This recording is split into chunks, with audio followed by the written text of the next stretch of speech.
Đấy nè, với cho nên một tổ câu no, có cá thì cá to đấy. Cái này là chỉ mọc cua đây ạ, chỉ tông đồng là một cầu to này nọ nè. Để cho là tuổi bên nó cá hành nè.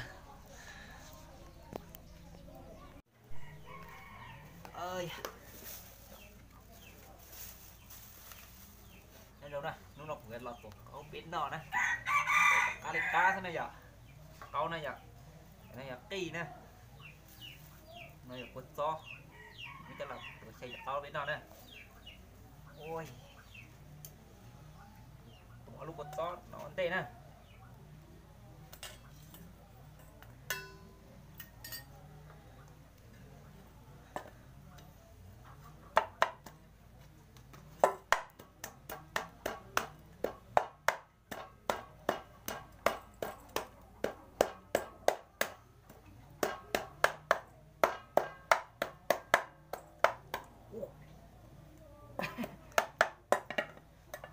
Mà cũng kỳ nè.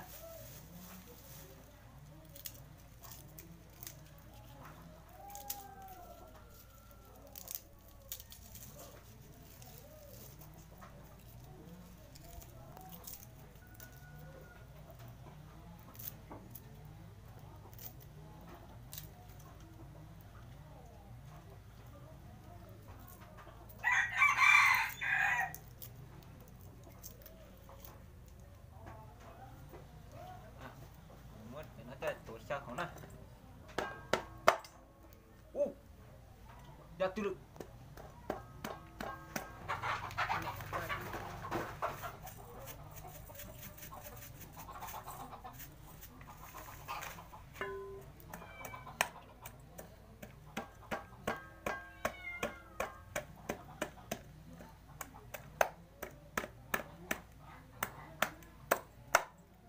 Wow.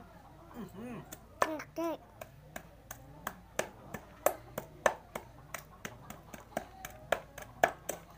Nè. Ôi, chập lại đi.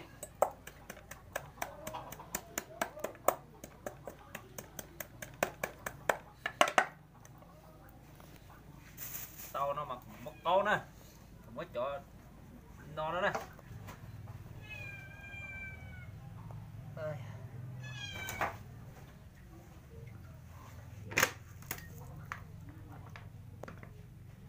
Chả có câu là chả có câu cá này, chả có câu nó có câu cua đó, cá hẳn nhá.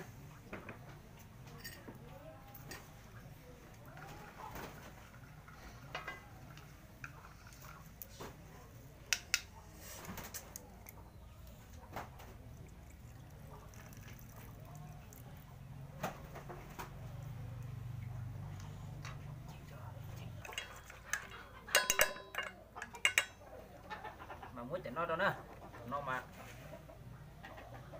gì cá cửa còn nắp bả nữa.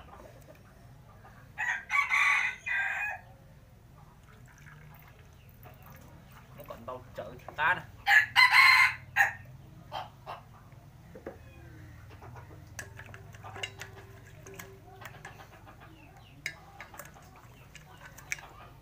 Tao cho cô nhỉ nó đây à.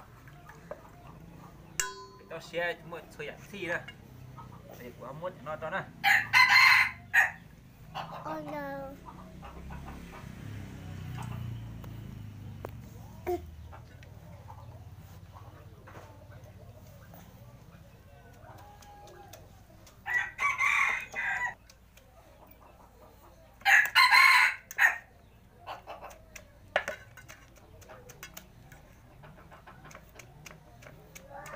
Thế nó ít để sẽ cá mà đi chặt nữa. Tuổi thì lọc bánh dầu cười.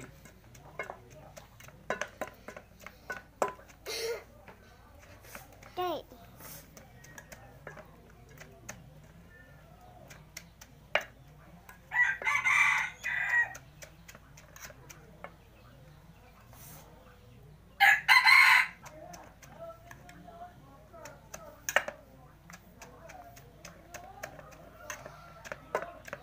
Ôi, cá cờ đi nữa.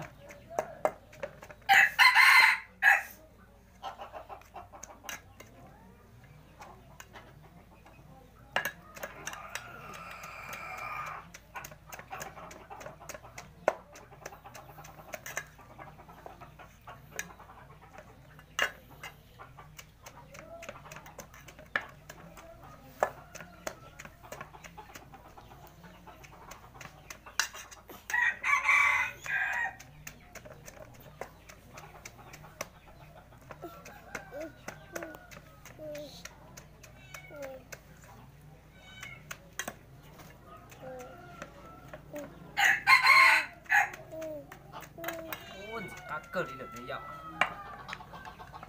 cá cờ lên nữa xa làm tê thọc của tiền tàu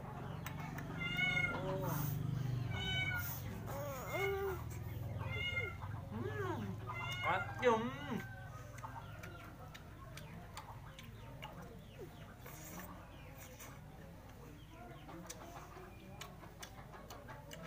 bây giờ con chó nó non to cái cá này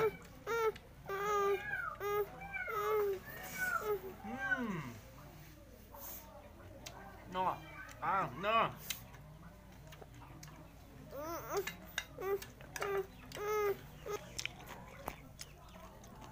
nó nè cờ liễu